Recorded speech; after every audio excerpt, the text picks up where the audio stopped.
And welcome back, everyone, to the Starcourt Lounge. I realize it has been quite the delay or break from the prior episode with regards to the Elden Ring review. And today, we're treading into similar territory in that we are having a chat and review about 2022's The Batman.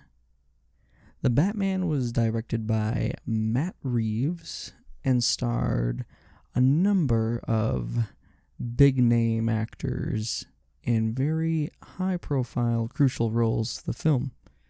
Kind of running down the list, your big players are Robert Pattinson as the titular Batman / Bruce Wayne, Andy Serkis, who everyone knows and loves from great classics like The Lord of the Rings and the Planet of the Apes trilogy, which Matt Reeves also directed. He plays our wonderful British butler, Alfred. Jeffrey Wright plays, in this particular movie, a Lieutenant James Gordon. Paul Dano, the Riddler, our predominant primary villain of this film. Colin Farrell makes an appearance as an unrecognizable individual playing Osborne Cobblepot the Penguin. Zoe Kravitz as Selina Kyle / Catwoman, and an unexpected one, John Turturro as this movie's Carmine Falcone or Falcone. They are kind of inconsistent on the pronunciation of that name. They generally fall on it being Falcone, but you do get the occasional Falcone with that kind of hard Y slip on in there. So I found that kind of intriguing, that kind of inconsistency. But that aside, 2022's The Batman is a bit of a departure from prior cinematic Batman endeavors.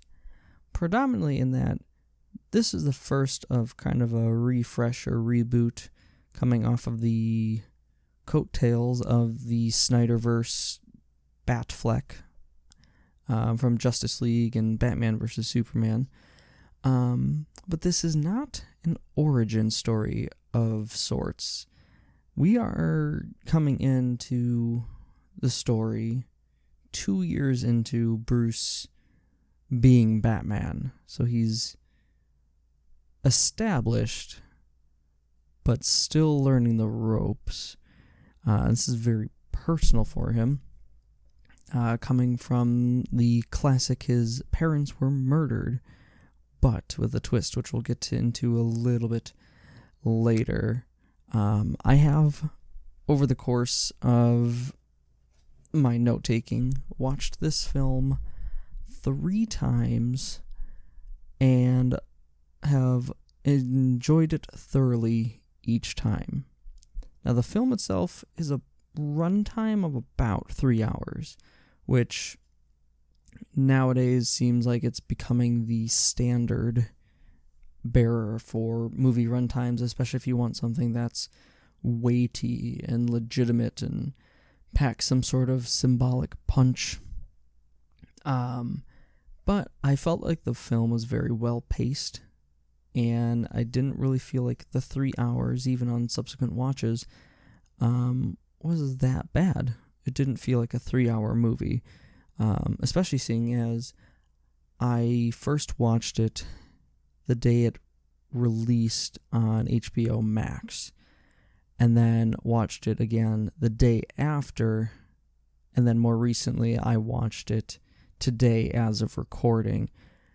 And each time, again, it was well-paced and didn't feel like it was dragging along or had any unnecessary filler that it was putting in to pad its time, which I greatly appreciated, because a lesser movie would more than certainly do that. But I feel like a lesser movie wouldn't end up where this film is. So we find ourselves, like I mentioned, 2 years into Batman's tenure, his reign of terror over the Knights of Gotham and the criminals and seedy element that Gotham inhabits. And we find ourselves opening on a point of view shot, which I found very interesting. It was at first a little confusing, because you get your title, or rather your WB Pictures logo. You get the title, and then it cuts to a point of view shot through like a set of binoculars with heavy breathing and the song Ave Maria playing. And you're witnessing an individual in an office of some sort talking on a phone. And then, no, scratch that. You're witnessing someone dressed as a ninja kind of playing around or doing something in an office. So at first I was thinking, like, all right, is this like, we taking like a weird turn where there's like ninjas committing like thefts and stuff like that? And then an individual comes in who appears to be larger and then is, and I'm putting this in air quotes, attacked and like falls to the ground. I'm like, oh, okay, we're getting to the point quick. And it turns out it's all just a father and son. It is a son dressed as a ninja who is playing around with his dad, and his dad is playing around with his kid because it's Halloween, and this is his costume. After that, we cut to a skylight, raining. Heavy rain at night with dark, orange, warm lights kind of illuminating the interior of this mansion. And on the TV is kind of what is setting up one of the main driving points or through lines for a lot of the motivations for our villain, who is going to be introduced here very, very soon. And on the TV is a political debate between two mayoral candidates. You have your incumbent and the young challenger debating the merits of new blood in office and progressivism, and the incumbent continues to talk about how under his tenure and his incumbency, Gotham City has seen the biggest drug bust in city and police history. And I'm throwing this in now after I caught onto it in my second and third and other subsequent watches and highlights of other reviews that I've listened to. But they bring up the renewal, which was something that Bruce's parents had set up back in the day as a way of getting money into the hands of those that need it and could benefit from it. And that plays a major part in the Riddler's grievances and pursuit for what he sees as justice. And one of the key things that is brought up in this, and it's kind of just a throwaway, is that Gotham City, which is very analogous to a New York City in this particular world, has a seawall because presumably it is positioned below sea level, and the seawall is there to protect its citizens and its streets and businesses and everything from an encroachment of the sea to reclaim its territory. And it's mentioned that the seawall is predominantly funded through this renewal program, which, if you're not really paying attention, don't think too much about it, you kind of miss. But that comes into play later down the line. Like I mentioned in the third act, we'll kind of come back to that. And then during this scene, you see who we learn to be the incumbent mayor watching this debate and chatting with one of his advisors about his declining polling numbers. During this, we are introduced to the villain of this film, the Riddler. His introduction is that of a serial killer, for lack of a better word. He was heavily inspired by the likes of Zodiac and BTK, and he's standing in the mayoral house, illuminated by the TV's glow, silent, keeping track of the mayor as the mayor paces back and forth, discussing his declining poll numbers.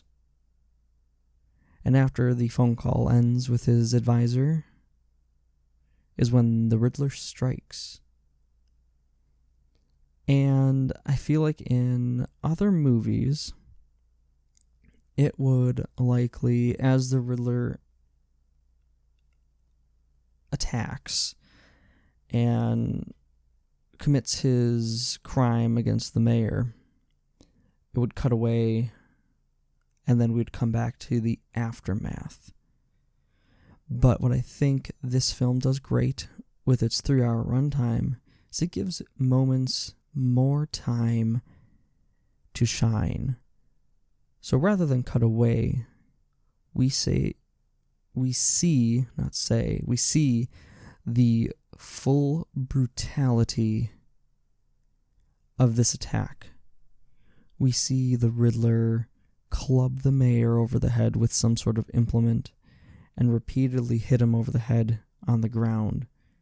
So hard, in fact, that the implement flies free of his hand and lands scattering across the floor several feet away.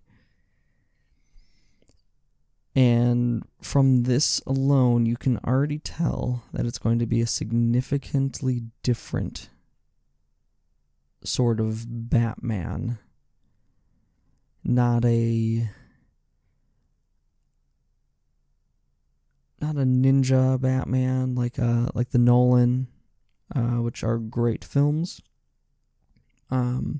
It's not a grandiose kind of world cataclysm event type of situation like you would find in like the Justice League Snyder films. It's not I don't know how to really describe the Burton Schumacher stuff outside of just kind of weird, not in a bad way, but like just by comparison they're like more fantastical. But this one is definitely setting itself up to be a much more almost intimate type of experience with how it's hanging on moments, and how it's just letting things breathe and exist on film to give you this experience. And then you see the Riddler begin to take duct tape, and we later learn that is used to bind the face of the mayor.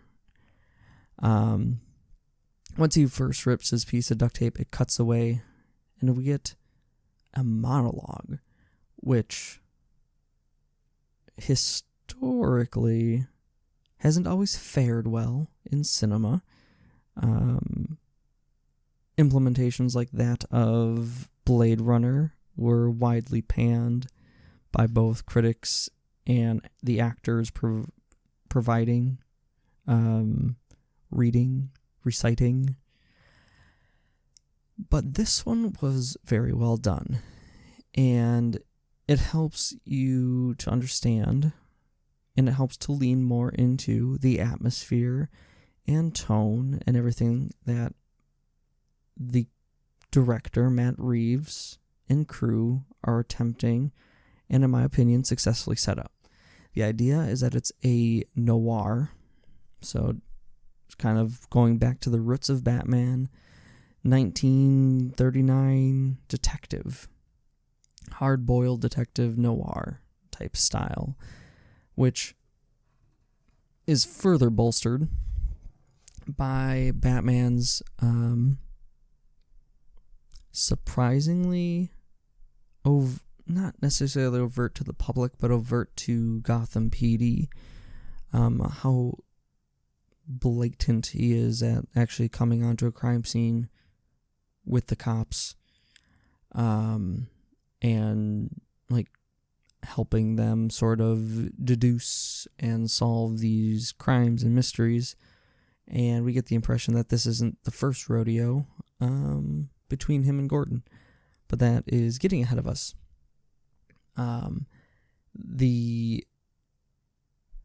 And during this monologue, we kind of get an idea and are able to peer into Bruce's psyche about how he feels the city has gone, and how he feels that he is a nocturnal animal who's got to push himself, and that he doesn't even know if he's making a difference. And during this, he's talking about how criminals fear that he's lurking in the shadows, but he's in fact the shadows.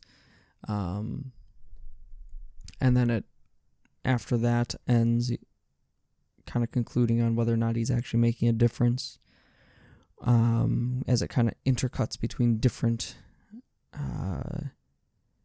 crimes being committed and perpetuated against different institutions. Like there's an attack against some sort of, it looked like a bank, being graffitied, and arson being committed against it with like a Molotov cocktail, and like a robbery at a convenience store and stuff. And each one kind of intercuts with the criminals or the perpetuators looking into dark alleys, and like it leaves them wondering, but it also leaves you as the audience wondering. It's like, all right, is Batman going to come out of these shadows, and is he going to stop these criminals? But the one that he ends up coming out of is in relation to a third one on a train with a bunch of gang members who are faces are painted white and everything, going over one of their latest initiations or attacks on one of the members' cell phones, where they ran up to a bystander of some sort and just punched him. And they kind of zero in and narrow in on one of the commuters. And as the commuter gets off the train, they follow suit and pin him against a wall, and are trying to get one of their newer initiates to punch him, knock him out, and be inducted into their demented brotherhood. And as they're kind of getting him, convincing him to do so, you hear some rattling off in the background of metal on metal and stuff, and then you hear slow, heavy footfalls. And they all kind of stop, and it cuts to like a dark hallway, pitch black, and all you hear is heavy boot falls on wet hard floor. And it gives you a very ominous horror type of feel, which I think one of my favorite scenes from Batman versus Superman was the horror elements of it's been a while since I saw the movie, of the first introduction of Batman with the Gotham cops going through that abandoned building, and then they pan up with their lights and you see him just kind of like suction cup to the wall, almost like the Grinch in the mailroom in the Ron Howard Grinch movie. And then like he very quickly, like, horror monster scuttles across the wall or something like that and escapes. You get a similar idea, but not quite to that extent. You get more of like the slow plotting Jason Voorhees, Michael Myers. Like, it's an inevitable force that's coming towards you. And you see him slowly appear out of the shadows as one of the main gang members attempts to do battle and is quickly and very, very brutally beat down. He is quickly disarmed of his like little machete looking thing, brought to the ground, and then for good measures, Batman just gives 2 massive blows to the man on the ground and then just stands up, and everyone's just like, oh, okay, so this is the Batman, like, all right, we're going to be fighting him, who's going to go in first? And they are all very quickly dispatched. But it's not like a very clean, like, martial arts like you'd see from a multi-adversarial combat or fight scene from like the Nolan and Christian Bale rendition, where he's very efficient, very clean. He kind of picks them apart. This Batman is very dirty. Some of the behind the scenes say that he's like a street fighter with different bits of MMA mixed in to kind of give it some groundedness, but he's not afraid to take some blows. Like, he's just a tank that, he takes multiple gunshots off of the chest plate in his armor throughout the film and just keeps on going. Like, it doesn't really faze him, which is just like, for a criminal, that'd be terrifying.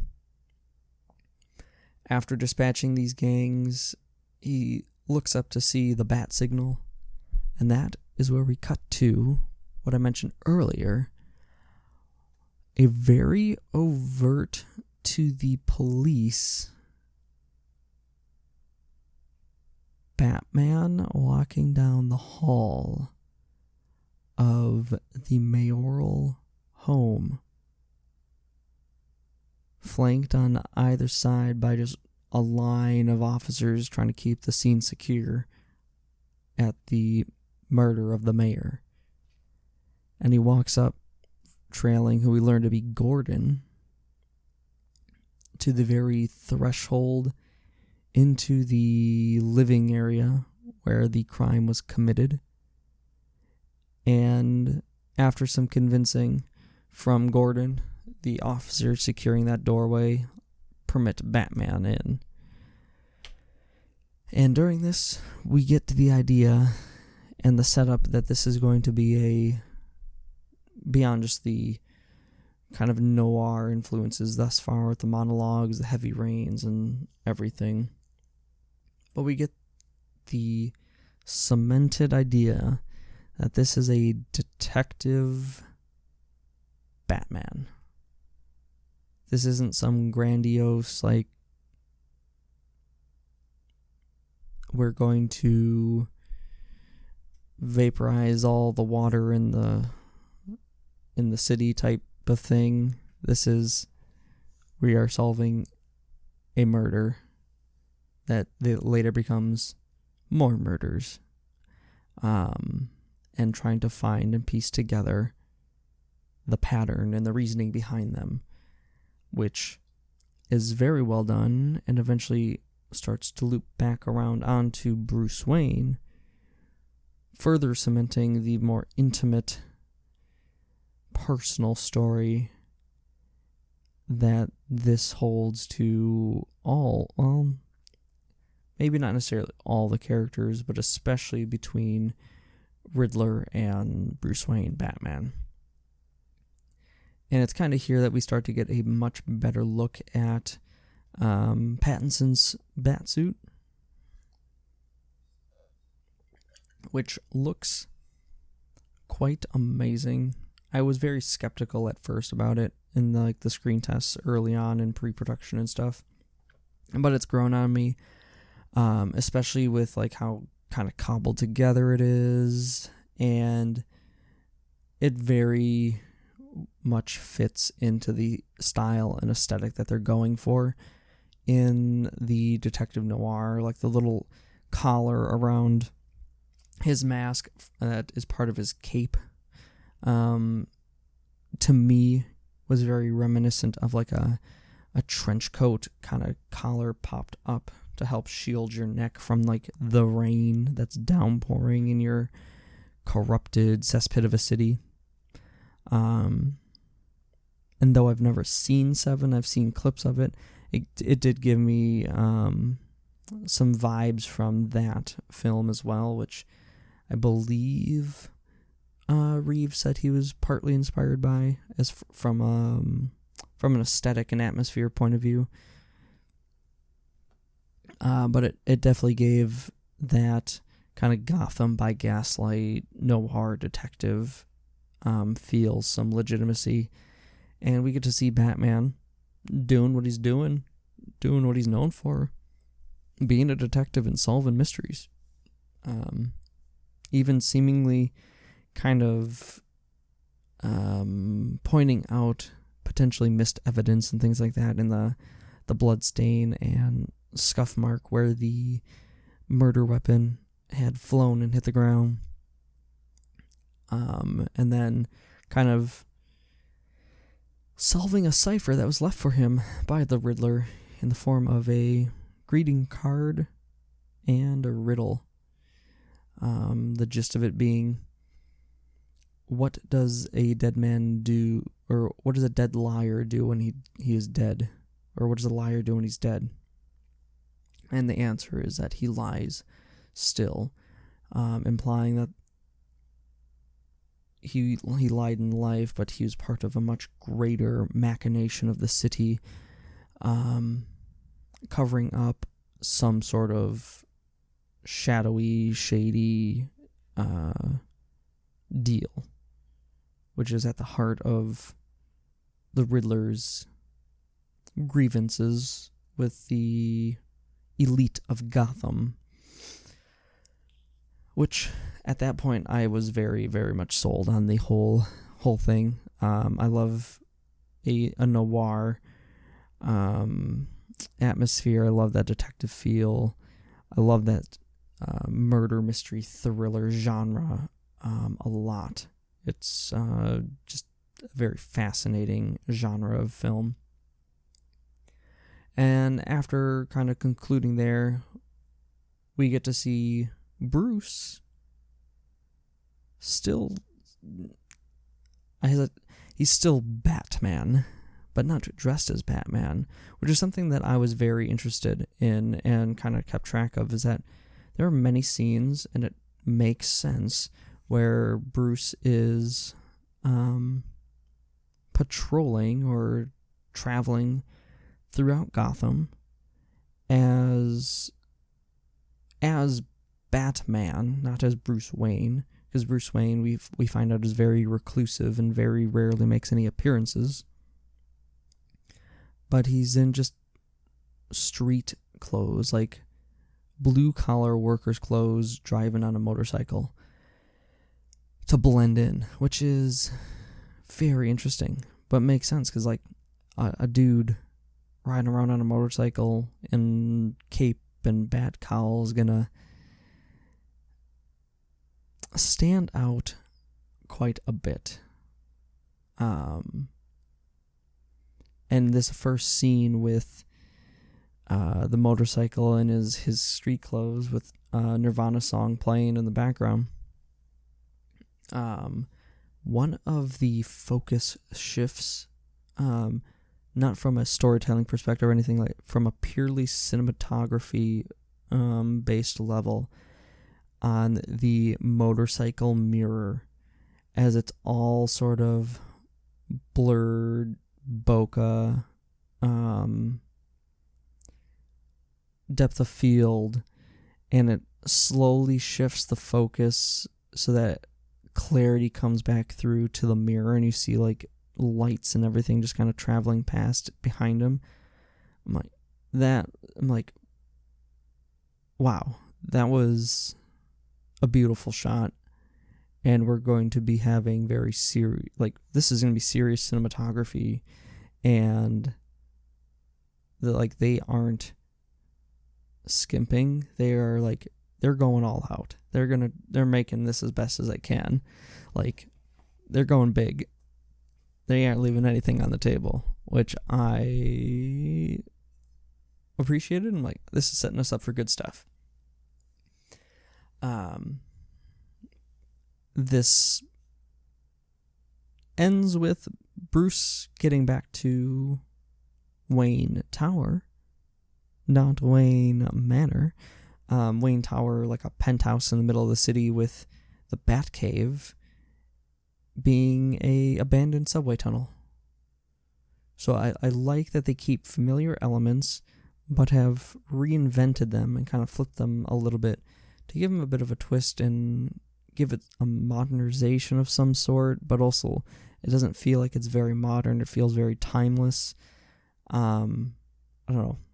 The alterations that they make, I feel, were done very well and don't distract. It's more of like, that's pretty cool. I wouldn't have thought of that or expected that. So very similar in idea to Bruce's penthouse in The Dark Knight, but rather than having his shipping container Batcave across city by the docks, it's just straight beneath the tower in an abandoned subway tunnel. Pretty awesome. And in his Batcave, we get to see several main things that I really, really, really liked. From like a Batman's gadget perspective, we see that he's got this really cool like contact lens video camera that he can then play back on like a device, and then basically print screen grabs and screenshots of it on his Bat computer, which is pretty awesome. Because as he's writing in his journal, which if you look closely, you'll notice some of the phrases and keywords flashed on screen from his monologue. We see that he's been keeping journals and observations of his nightly escapades, as he finds that they blend all together, and sometimes he has to force himself to remember, which then feeds into why he's got this video camera contact lens and he's watching it back. So that way he can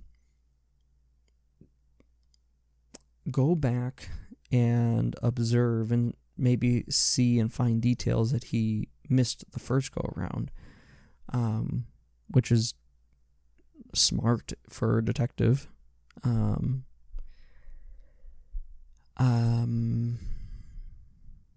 But then we also get to meet Alfred, who kind of leads us to believe, or basically spells it out for us, that Bruce is very reclusive, that Alfred's worried for him, that he's been letting his personal affairs or his business affairs with like Wayne Enterprise and everything like that slip and take a very, very far back burner from his Batman crusade. But the last thing that they kind of establish in this shot is that Bruce like has the eye makeup like very it's been kind of memed on and everything, but like when you put the mask on, like very clearly the Bruce would have some sort of black eye makeup around his eyes for that to blend in with the cowl on the mask. Otherwise, his natural skin is going to show right through around his eye. And historically in the past, when they take off the bat mask, that essentially comes with it. When in reality, if it's makeup, it's not adhered or attached to the mask in any way. It's attached to his skin. So if you took the mask off, the makeup would remain. And that is exactly what they do with Robert Pattinson's Bruce. When he takes the mask off, you see the dark eye makeup just like running down his face from like sweat and rain and everything. And I thought that was a very good touch to kind of ground it a little bit more. Starting to move a little bit faster because, I mean, like I said, 3 hours of movie. With the help of Alfred, Bruce helps to decipher the rest of the cipher, or decode the cipher left by the Riddler at the mayor's murder scene, and is brought to an underground parking garage, housing a bunch of the mayor's cars, so he and Gordon go there and find in one of the cars a USB drive with the mayor's thumb attached to it, as the mayor's thumb was severed in the murder and attack. Gordon puts the thumb drive into his computer and finds that it is encrypted, and Batman suggests using the thumb to decrypt it. And sure enough, that does the trick, and a bunch of compromising photos of the mayor with various individuals at a known kind of mob hangout known as the Iceberg Lounge are sent out from Gordon's email to various news outlets, which I think Batman had a pretty good idea that something like that may happen, but at this point I don't think he really cares too much. Like, while he trusts Gordon to an extent, he's not terribly concerned about how he's making an impact on him, or what the actions will, the fallout of those actions and consequences will have. He's just very, very set on avenging his parents' murder, which we learn is unsolved to this point and occurred during a mayoral bid for his father, Thomas Wayne, which I found an interesting kind of alteration or change to.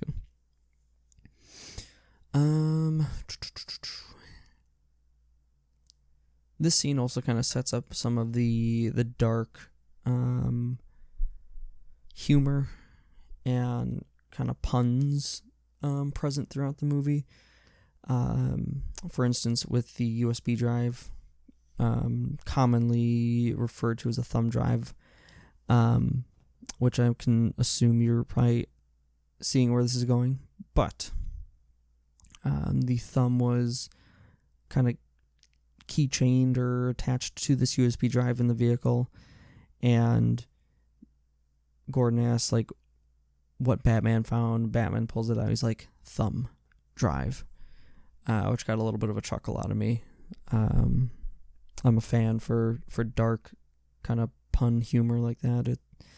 It gives it some levity where needed without really kind of getting too quippy and kind of Marvel humor-esque, which is always something I've had issues with. Works well for the Marvel films, but that's also very established tone and atmosphere, and you can go for darker films like Endgame and Infinity War and still have that quippiness, but you can't just put quippy kind of Marvel-style humor in every film and expect it to work. That was one of the big issues that I had with the original cut of Justice League. It's too out of place and not in character. Same with some of the stuff in some of the sequel trilogy Star Wars films, most notably in The Last Jedi with the opening scene and like the can you hear me, like is my like the whole phone call type thing with Hux and Poe.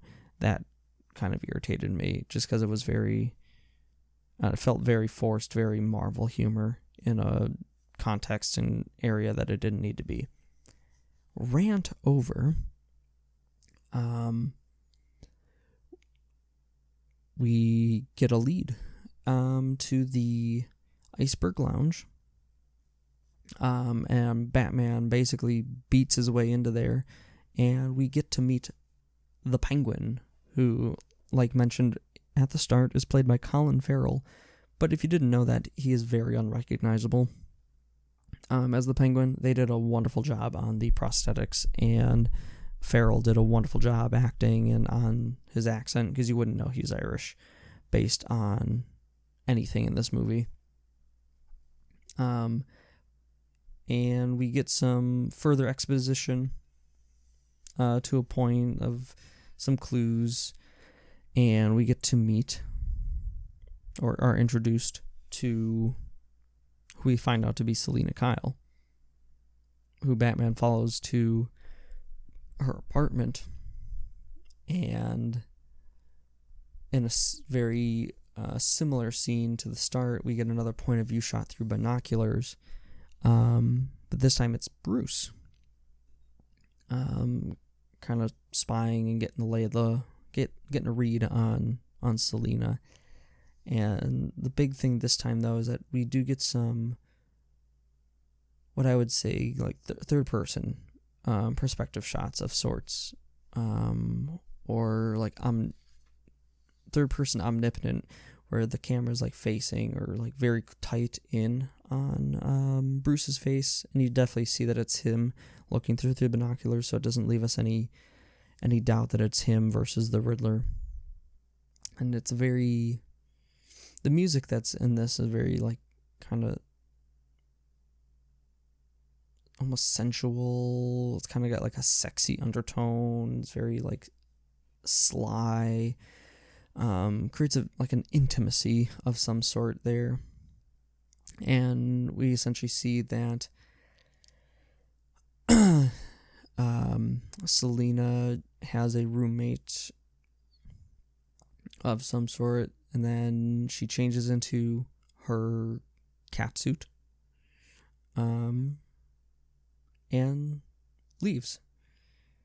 This prompts Bruce to follow her on his motorcycle, following her motorcycle, and we see Selina come through the skylight and break into the mayoral home, and we learn that she's getting a passport for her roommate friend, and Batman comes in at the tail end of that.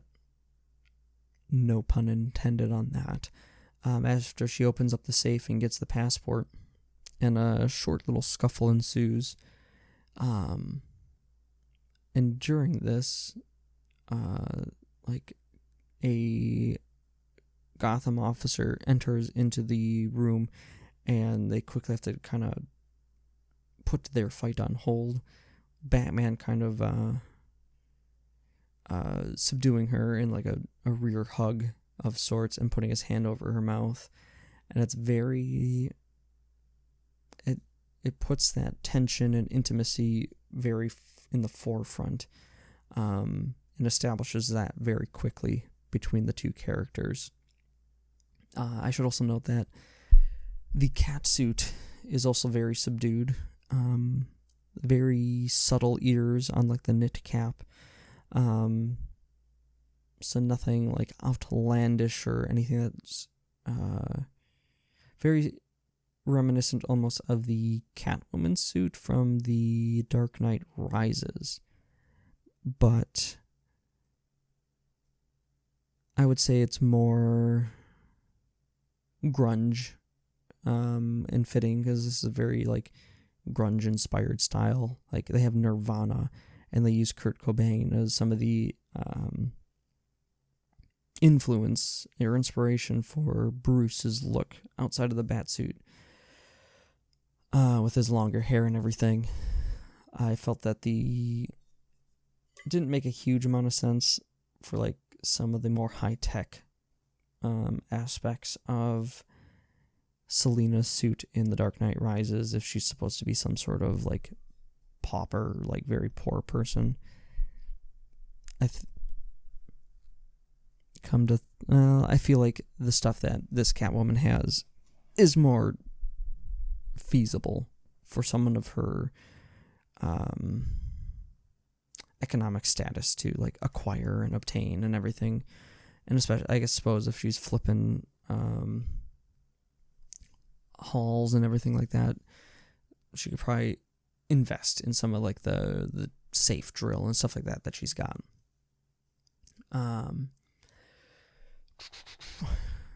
They end up going back to Selina's apartment where it's been ransacked, and after some interchange there, the Riddler shows us his second victim, the police commissioner, and it's heavily implied that there's a couple of rats in some sort of apparatus, reminiscent of something you'd see in the movies Saw, in the Saw franchise, that his face is eaten off by rats, which is hella brutal.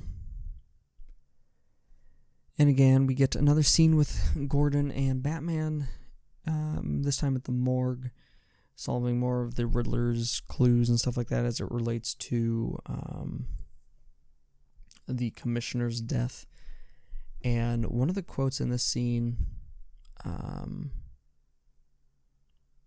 that really stood out to me, they're chatting about like how the commissioner was dirty, and that perhaps Gordon didn't actually know who he was working with, and like Batman's coming off very apathetic, and Gordon kind of picks up on that, and he's like, you make it sound like he had it coming, and Batman basically says like he was dirty, he's a cop that crossed the line, but he doesn't really refute that statement, so we get the implication that the further implication that this crusade that Bruce is on may not be wholly for the correct reasons, and that perhaps he is very much in the opinion that he did have it coming, and that perhaps this morality that he eschews to is maybe just a guise to justify his actions, which I found to be very interesting, because I feel like a lot of the other Batman cinematic representations that we get are very much in the vein of wholly good for the right reasons. I mean, we get a little bit of this sort of gray Bruce Wayne at the start of Batman Begins, when he's takes the gun to court to shoot Joe Chill. But kind of after that, after his travels and everything like that, he comes to the morality of like, no, a life should not be taken, or that he will not take a life. And he commits to that code, and he's pretty much on the straight and narrow, doing everything for the right reason. From that point forward, we understand that he's trying to be an incorruptible symbol. This Batman, we don't necessarily get that feeling, or at least at this point. It's very much in line with how he introduces himself to the criminals as vengeance. He's there for a vendetta, to avenge and revenge his family's death. I think even Robert Pattinson said in some of the behind the scenes and stuff like that, he's like, he gets the impression, or he feels, that Bruce goes out every night trying to recreate the circumstances of his parents' death, essentially. Like, you just can't get past it.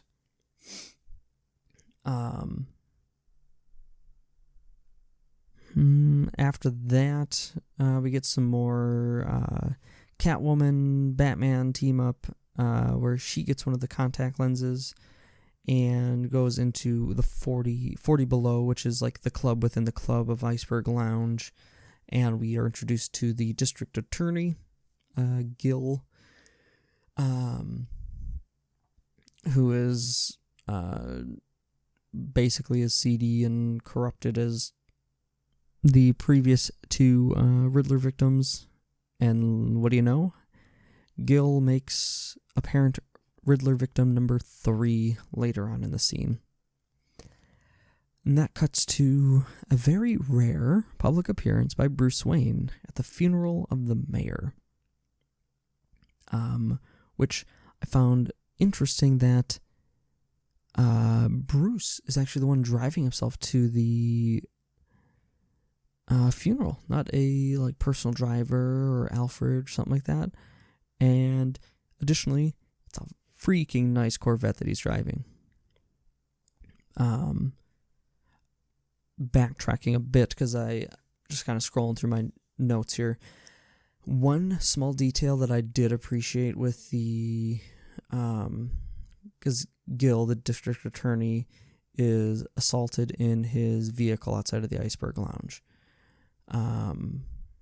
He follows Selina out of the club after she leaves, because this is where we're introduced to John Turturro playing Falcone, and we get the impression that there's some history between them, which bothers Batman, which causes a rift between him and Catwoman, and then she storms out. So Gil kind of leaves to go after her, give her a ride home. She declines, so he goes back to his SUV, and he gets in, and he notices there's condensation on his windshield, so he goes to wipe it away. Well, there's condensation on his windshield because the Riddler's in the back seat. Which I found a great small touch, because, if you've ever been in a car where it's maybe a little bit colder at night, because this is taking place from Halloween through early November, it's gonna get some condensation. And then Gil notices that the headrest of his front passenger seat is removed, and that is when he's assaulted.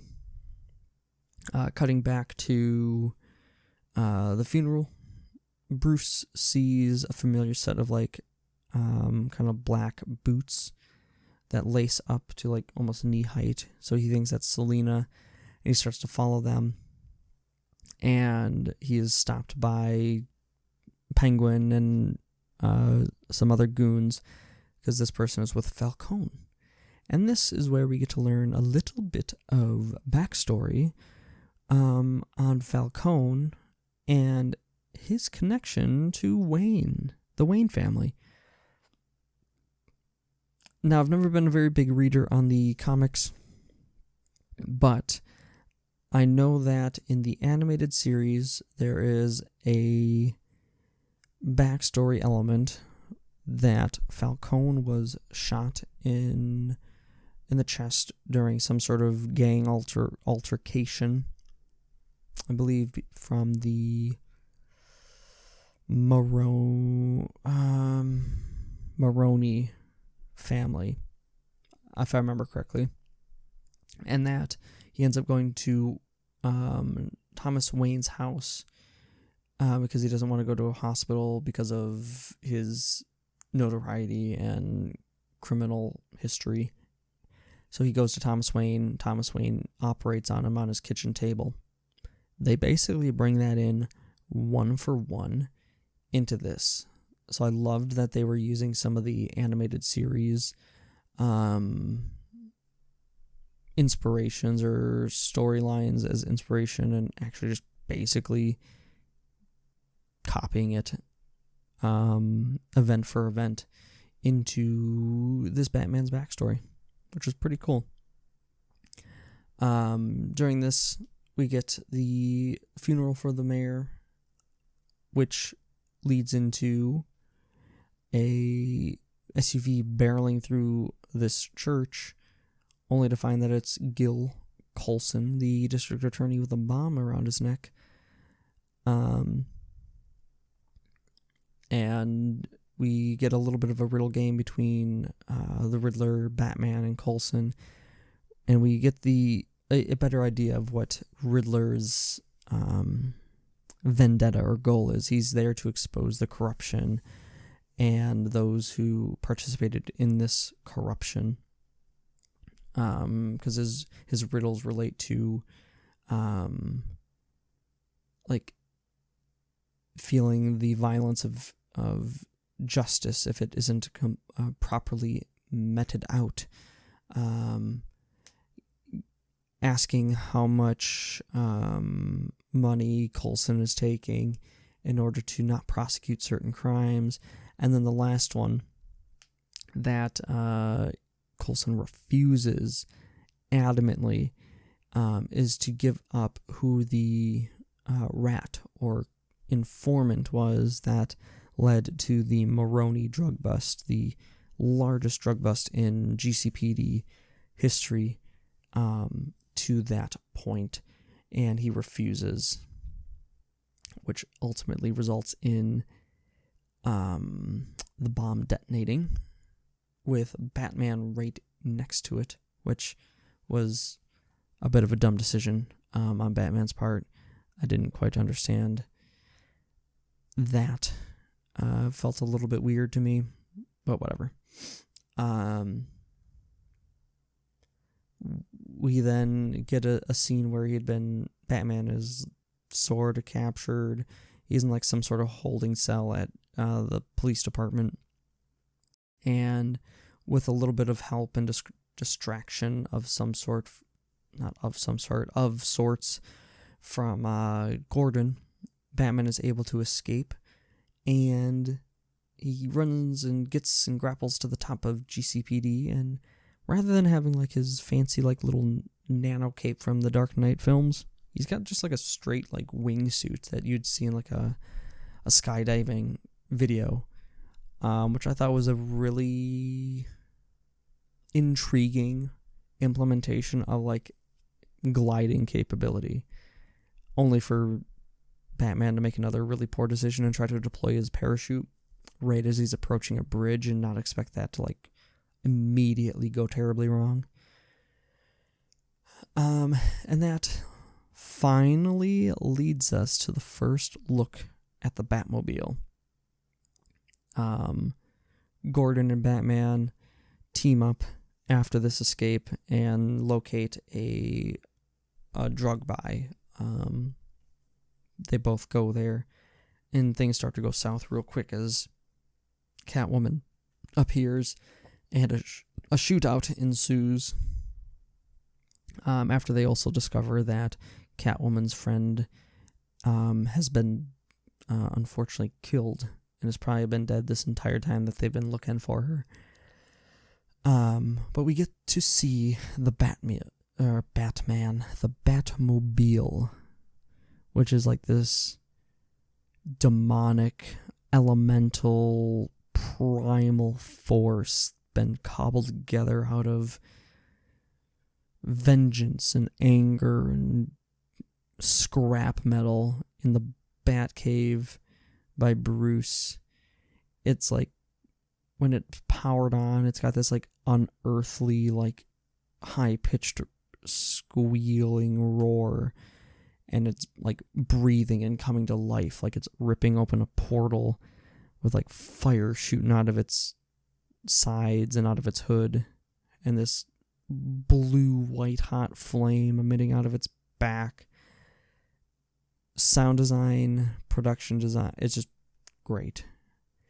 And this car chase is pretty damn good. It ultimately culminates in, so it's a car chase between Batman and his car and the Penguin.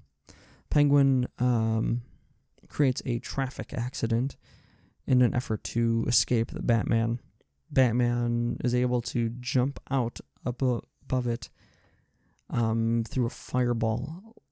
And this amazing shot from the side mirror of the Penguin's car, of the Batmobile rather, leaping through the fire and landing, just like with flames kind of like licking off of it, helps to further add into that demonic, primal, unstoppable force.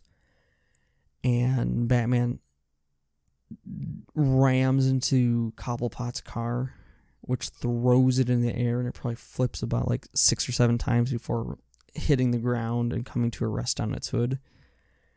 And then you get this same slow walk from the Batmobile of Batman approaching with the fire behind him. So you just see the silhouette. And the camera's upside down because it's coming from Penguin's point of view. And it's just that of the horror monster finally catching you. And this leads to an interrogation between Batman and Gordon. And they figure out that the next location to go to is the old Wayne Manor, which was converted to an orphanage. After Penguin helps them decipher a clue from earlier. I believe that clue was from the rat maze. There was a cipher that decoded was in Spanish of URL Rata Alata, which apparently translates to rat with wings, which Batman immediately thinks is a pigeon. Or, no. Alfred says it's slang for a pigeon, and then Bruce is like, oh, like a stool pigeon. That was probably the dumbest part of the clues and mystery. Like, really, you're like that dense? It's a bat. And they go through like different iterations, like, oh, maybe the penguin's got wings, so maybe this Rata Alata is the penguin. And like Penguin's like, no, your Spanish is terrible. It should be La Rata Alata. And then Batman's like, oh, maybe URL, like URL, like a website. So he goes to that and is able to, through a little chat with the Riddler, determine that the orphanage is next. And that Bruce was the next target, which results in Alfred getting injured.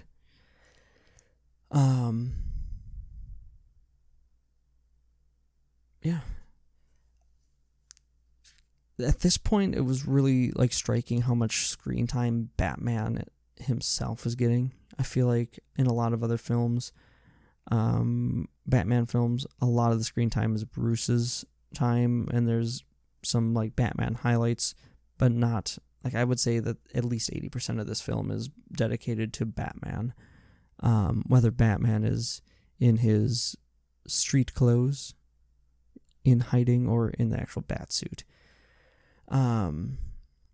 Which is awesome. More Batman films need to be that. Batman and Selina meet back up, I believe, at the Bat Signal, and they start chatting about like what to do next. And Batman's kind of chiding her about like sacrificing her morals and everything like that just to get a payday. And she's like, this money is owed to me. He's like, oh, why do you think that? And he's like assuming the worst. And she comes out and says that like she's owed this money because Falcone is her dad and he killed her mom and basically doesn't know that she exists. And he's like, oh, damn. Like, I'm sorry that I, like, assumed the worst of you. Like, seeing him apologize was like, not that it was, it's not common that you see, like, the hero apologize or something like that, I feel. I don't see it very, very often. But also during this, we learned that, Martha Wayne, his mother, was actually originally in Arkham, which I don't think there was any precedent for this in prior literature or definitely not movies that I'm aware of. So that was actually kind of a unique twist to bring the Arkham name into the fold. But the reasoning that Bruce was a target was that his dad, during his mayoral campaign, was trying to give some hush money to a journalist who had discovered that his mother was in Arkham. That there was a murder-suicide from her, I believe it was her parents. Her dad killed her mother and then killed himself. And that there was a bunch of money exchanged to hush that up, and that she's been in and out of institutions, which is like, okay. If she was in and out of institutions for, like, trauma, like, that makes sense. I don't see anything wrong with that. And, I mean, wealthy elite are always covering stuff up, so I get the idea. Like, Bruce is an orphan of great privilege. The Riddler, we learn, was an orphan of not so great privilege, so there's some resentment there. And that of the elite squandering the renewal fund that the Waynes set up for people like him. And it was very quickly squandered after Thomas and Martha's death. But yeah. And that kind of brings us to Selina leaving after a disagreement with Bruce to the Iceberg Lounge to go confront Falcone and kill him. And we get one of, I would say, my favorite scene of the film. It's definitely the scene where they're just like, we are putting every single ounce of resource into it type thing. We get to the Iceberg Lounge. Selina's about to kill her dad, and the power goes out. And Batman makes his way through to get to where Falcone and Selina are. And in doing so, he has to take an elevator, and there's this pitch black hallway.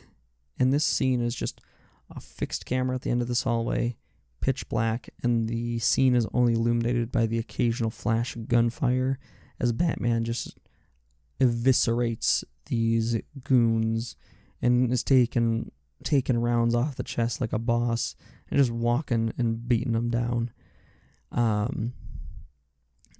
Only for him to capture Falcone, because he determines that a Falcone or Falcon also has wings.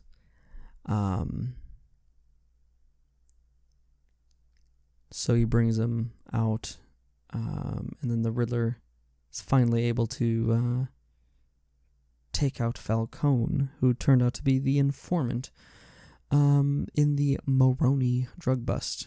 And then they began to pay off everyone involved to kind of keep everything going, get some money in their pockets, and move on. But that was a really, really awesome scene. And then this is where, on my initial watch, things started to get a little weird. Because they find the Riddler's apartment, essentially, with all of his manifestos and writings and ravings and everything. And then they essentially process the crime scene. They find, like, his little video chat with his followers, his alt-right followers, which I thought was a pretty unique and brave stance to basically make the rest of the villains as a whole like alt-right extremists in this film, which is weird to say because it was just interesting. This kind of leads to Bruce, or rather Batman, confronting the Riddler in Arkham Asylum. And they have an exchange where Riddler is going on about essentially his infatuation of like how he sees like a kindred spirit in the Batman, and how they failed to get their last target, Bruce Wayne. And basically it's holding a mirror up to Bruce, be like, this is kind of what you're doing. He's just got the drive or the lack of inhibitions to actually enact extreme life-ending violence on his targets, whereas Batman/Bruce doesn't. He's got the morality or the inhibition or whatever you want to call it that's preventing him from doing so. Which leads to Batman just full-on rejecting the Riddler or Edward Nash, which just devastates him. It's like as if like a relationship of many years had been ended. And then he starts to kind of chide him like, oh, you don't even know the half of what's going on. Which prompts Batman to go back to the apartment. Chatting with one of the officers, who at first I thought was like, the way he was acting, like rubbing his eyes, I thought he had taken like drops, which is like the drug of this world. But no, he didn't. I think it was just dark, or he might have been like napping. But they're chatting about like how the murder implement from the mayor crime scene was like a carpet puller, which prompts Batman to use it to pull up the carpet of the apartment, and he finds a map of Gotham with like specified points. And this, on first watch, is what confused me, because this is actually where we kind of get an idea of the video. This is where Batman finds the video of like the manifesto, the final plan, that Riddler's going to have his followers go to the, essentially what is the induction ceremony of the new mayor, Real, and basically kill her. Because like, even though she might have good intentions, like they basically just need to blow everything up and go from there.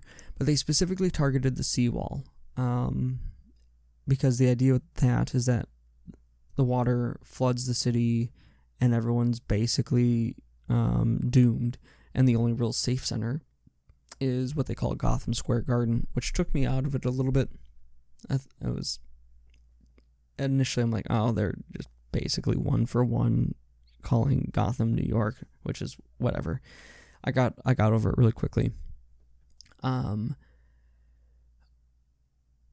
But at first I was like, well, okay, that kind of makes sense. Like, it forces that they'll be all there, kind of congregated. It'll make it easier for his maniac followers to enact their vengeance or perverted justice. But like I said earlier, kind of coming back around full circle, it makes more sense on rewatches if you hone in on the fact that the seawall that they're blowing up was funded and created basically with renewal. The Gotham Renewal Project, which is the kind of beating heart of this corruption that they take so many issues with.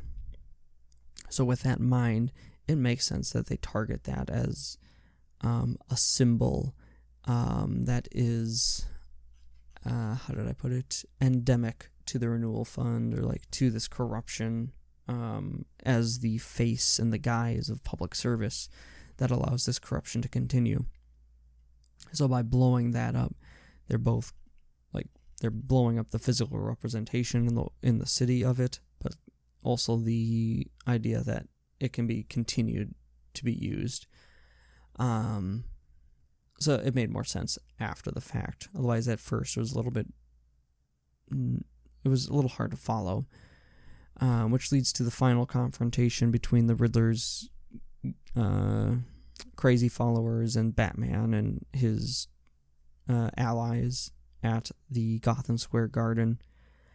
And this is where the final piece of the puzzle of the mirror being held up to Batman by the Riddler is finally set in place, where the final Riddler follower, when asked who he is, says that he is vengeance. And that really kind of strikes it and sends it home to Bruce that he cannot do this out of vengeance and a place of ill repute. He has to do this for the right reasons. And that leads him to sacrificing himself to save the city, to shut down a transformer that is threatening the lives of everyone in the water, and then to become both a symbolic as well as in that moment a literal beacon of light, leading them out of the darkness to salvation atop the Gotham Square Garden. And that's kind of where it ends. I mean, he and Catwoman have some dialogue together where she's trying to convince him to come with her, to live a little bit more on the edge, but he decides not to. He's found his calling. He's found his reasoning to stay and to actually be able to start making a difference as a symbol of light in the darkness for the people of Gotham. And then it goes to credits. So yeah, like I was saying, for 3 hours, I feel like it's just very well paced. And with the amount of big name characters in this movie, the balancing act is done superbly. I mean, you've got Batman, you've got Catwoman, you've got Riddler, you've got Gordon, Penguin, Falcone, you've got Alfred, you've got like big names from the Batman mythos, and it doesn't feel like anyone is shoehorned in or that one is shortchanged in some manner. Maybe to an extent, Alfred gets a little bit of the short end of the stick just because he doesn't have, I mean, and even then, not so much. He's like a very emotional core to Batman and his connection to his past, and is actually what kind of brings Batman back around to like reason after he learns the dark secrets of his family, and he confronts Falcone about it, and Falcone's like, yeah, like, your dad had me do this. But I think that he basically blames their death on Maroni, and Alfred's like, no, your dad didn't know that Falcone was going to kill these people, and basically he was like, I'm going to go to the police and turn this all in and tell them what happened. And then Falcone was like, nah, that didn't happen, and then killed him. So like all the main characters are like very well balanced, and no one is like given an undue shortage or is in any way just shoehorned in to fill out the cast, or just to hit a character quota. But yeah, overall, cinematography was wonderful. Dialogue was great. Music was impactful, and it really enhanced the atmosphere. I cannot wait to see what they do with the sequel. And I know that there's some spin-offs with mostly regards to the Penguin that are supposed to be coming out.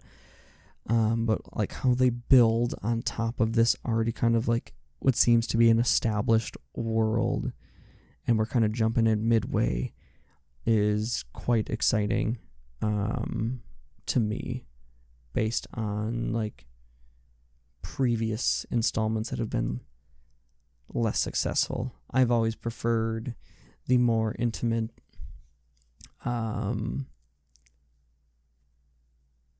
smaller stakes sort of issues and villains, not so much the we've got to fight this universe-ending evil, otherwise we lose type thing. Like, yeah, that makes for some epic moments and it's got its places, but I prefer the more confined scenarios like these. Just it's able to better explore the characters, in my opinion, than the big epics can.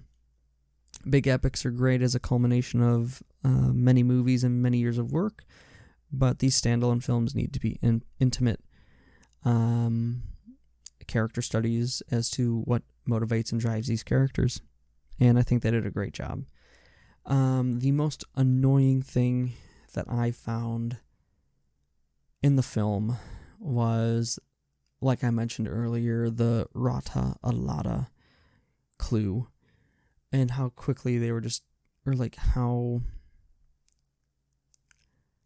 steadfast they were in just like honing in on a pigeon, how tunnel visioned they were, like very antithetical to what a good detective should be. Like it's like Alfred's like, oh, I mean, it's loosely translated to URL Rata Alada, which is slang for pigeon, and then Bruce is like a stool pigeon, and then Gordon doesn't really think anything of it. He's like, yeah, like a pigeon. Just kind of goes along for the ride with it. And it's not until they are interrogating Penguin, he's like, are you like both that dumb? Is your Spanish that like bad? Granted, I'm not well versed in Spanish. I know very little of the basics. So and I even generally get the idea between the L versus la and the gendered wording and stuff like that. Like, generally speaking, words ending in A will have la preceding it versus L, or not gendered, masculine versus feminine words. But I really wasn't paying much attention to that, and I'm like, oh yeah, when Penguin brought it up, I'm like, yeah, that is bad. And he's like, you know what else is a rat with wings? A bat. Did you think about that? He's like basically screaming it to him, and they're like, kind of just disregard it. And they're like, nah, we think it's a penguin.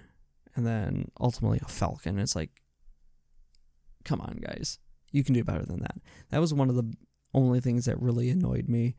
And that's minor, but it just made them look like fools was my biggest thing. But all in all, definitely recommend watching it. I personally give it a rating of a 9 out of 10. Fantastic film, especially considering it was done basically through the height of COVID. Great cinematography, great score, just great atmosphere. I cannot wait to see what they do with this in the sequels and future. So anyways, I appreciate everyone for joining me again for this movie review, and hopefully I can start making this a more regular, maybe a monthly or a bi-weekly type of thing. But we'll kind of play that by ear and see where that takes us. Until next time, everyone, have a wonderful time and a wonderful day.